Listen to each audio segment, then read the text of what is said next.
Here's what I've discovered after all of my interviews with other INFPs and my process 40 years as an INFP, questioning every decision that I've ever made. INFPs don't have a trust problem. We have a permission problem. We're actually really good at knowing what we want to do, but we don't give ourselves the permission to do it and to believe in ourselves. Think about it. You can probably recall a time in your life, an experience that you had, that you knew exactly what to do. You knew what you needed to do, but you talked yourself out of it. Then later you realized that that instinct was correct and it wasn't a coincidence. You knew what to do and you talked yourself out of it. Your introverted feeling was working perfectly. Your soul, the part of you that is about the conscience, about checking in. Is this the right thing? Is this the wrong thing? Do this. Don't do this. And you got the little characters on your shoulders. The one that is sifting through your values and saying, does this feel right to me? That part of yourself knows exactly what to do. Again, the problem is we talk ourselves out of it. So when I've talked to other INFPs and I ask them about past decisions, everyone can point out those moments where they knew the right thing, but they can also point out the moments where they didn't do the right thing. And we focus on those. Our personality type is structured to heavily focus on those. Other personality types do it too. This is a human thing. But our personality type has a weakness, a childish area connected to introverted sensing, which is, about recalling from the past and implementing what worked. And we often focus on what didn't work. It's our internal Google search, looking for all the times that we made mistakes. Why am I stupid? Why am I dumb? Why can't I do this? And we get all of those answers readily. And we attach a feeling, identity level assessment to it. Oh, I am bad because I did this thing. We immediately put it into our identity. I imagine like a crystal or something, jamming it into us and saying, okay, this is who I am now. I don't know why that was the image, but that's what came up to me. So the problem isn't necessarily our guidance system. It's just how we use our personality type and this habit of second guessing ourselves. So again, going deeper, here's what's really happening. Our introverted feeling is constantly processing our identity. Who are we? Why are we doing the things that we do? What is important to us? Are we a good person or not? And our extroverted intuition, this explorer-like character within our psyche, is showing us all these different possibilities, all these different things that we can do, these potential directions that we could go. Every single opportunity and the 10 opportunities that explode out from there. And our introverted sensing checks in with our past, guardian-like character, and says, well, this didn't work in the past, or you did this before and you royally messed up, so you're not going to do it well this time.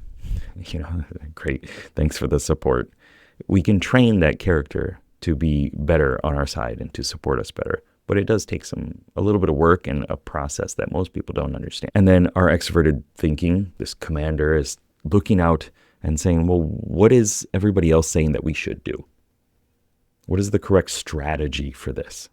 And as you know, we aspire to understand that strategy, but we don't necessarily know how to wield it. We want to do what feels right to us. Not necessarily because X leads to Y, which leads to Z, and that is the correct outcome.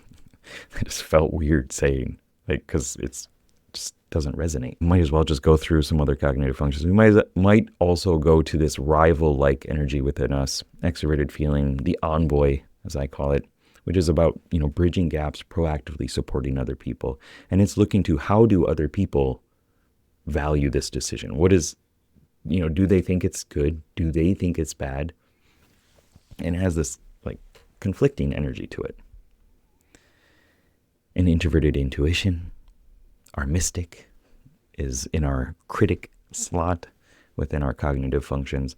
And this is the one that really gets us, because it's pointing all down long-term, 30 years from now, this is what it's all going to lead up to. This is what it means. And it's got that kind of negative tinge, negative flavor, a little bit of unwanted loot attached to it. Where we're good at expanding and thinking of all these different possibilities, it creates this uncomfortable nature where we second guess ourselves, and then we focus in on, okay, well, this is the only choice and it's the wrong one. And we likely miss our extroverted sensing adventurer type, cues, the sensory acuity, the world saying that, like, this is actually what's here right now. And if you just dealt with this, if you just did this thing or paid attention to this, notice the person's posture or something like that, then you would know exactly what to do. But we miss that, and it tricks us up a little bit. The person was a little bit too close to me over here, and so, they had these bad intentions. And then introverted thinking, the adept, as I call it, it's, trying to refine and define things, make logical sense of things. Likely is just like, you're dumb. You can't do it. Come on.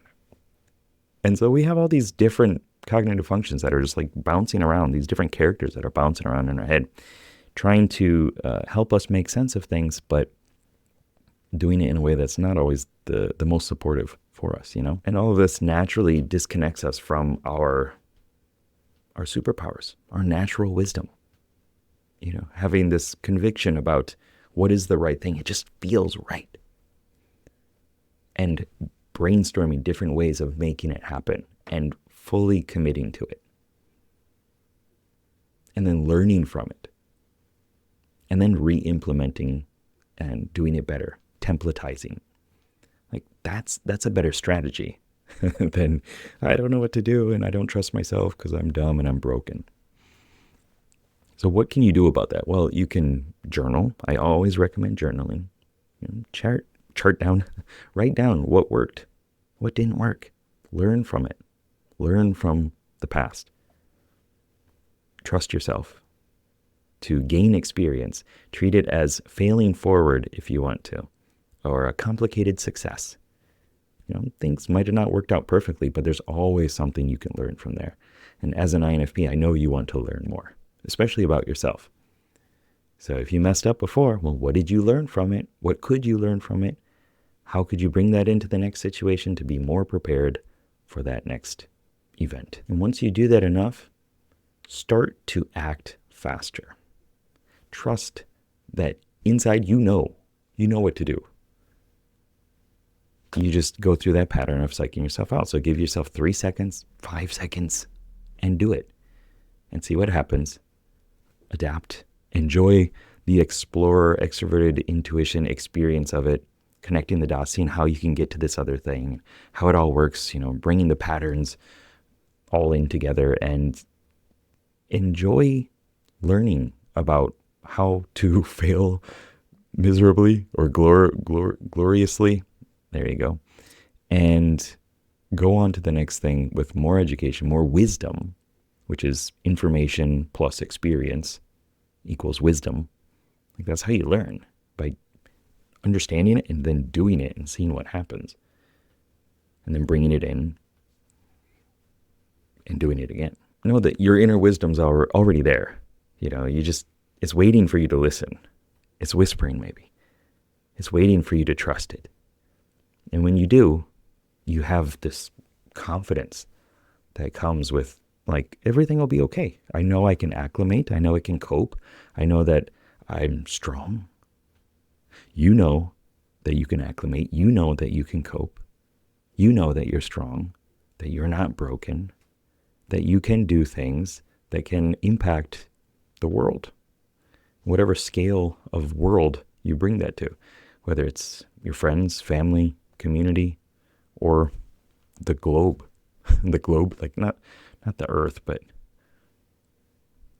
the world at large. And if you want to go deeper into this, you can go get the INFP Masterclass, infp.geekpsychology.com, or you can get the free 5-day kind of version of it that teaches you about the top 4 cognitive functions within your personality type and gives you a very clear way of using them and making progress with them, growing them, developing them, giving them some experience so that you can live a better life. See you there.